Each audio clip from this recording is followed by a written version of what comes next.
دنیا میں ایک ایسی خاموش جنگ بھی لڑی جا رہی ہے جو آپ کی جان تو نہیں لیتی لیکن آپ کی جیب پر بہت بھاری پڑتی ہے۔ السلام علیکم ناظرین، میں ہوں آپ کا میزبان محمد شاہجہاں قمر۔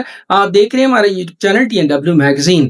دنیا اس جنگ کو کہتی ہے ٹریڈ وار، اور یہ دنیا کے دو بڑے ملک امریکہ اور چائنا کے درمیان لڑی جا رہی ہے۔ امریکہ چائنیز مصنوعات پر ٹیکس لگا دیتا ہے تاکہ اس کی چیزیں دنیا میں مہنگی ہو جائے اور اس کا استعمال کم ہو جائے۔ جواب میں چائنا بھی امریکی مصنوعات پر ٹیکس لگا دیتا ہے، جس سے دنیا میں چیزیں تیزی سے مہنگی ہو جاتی ہیں۔ امریکہ چاہتا ہے کہ چائنیز مصنوعات کم استعمال ہو، اس کے برعکس چائنا اپنی برآمدات کو بڑھانا چاہتا ہے اور اس کے ساتھ ساتھ اپنی معیشت کو بھی مضبوط کرنا چاہتا ہے۔ یہ صرف دو ممالک کی درمیان جنگ نہیں، بلکہ اس کا اثر دنیا کی پوری معیشت پر پڑتا ہے۔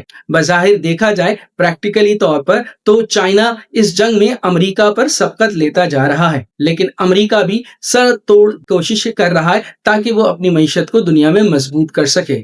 ناظرین، آپ کی کیا رائے؟ کون سا ملک اس جنگ میں سبقت لیتا جا رہا ہے؟ کمنٹ کر کے ضرور بتائیں، اور مزید اپڈیٹس کے لیے فالو کریں ہمارا YouTube channel T N W magazine.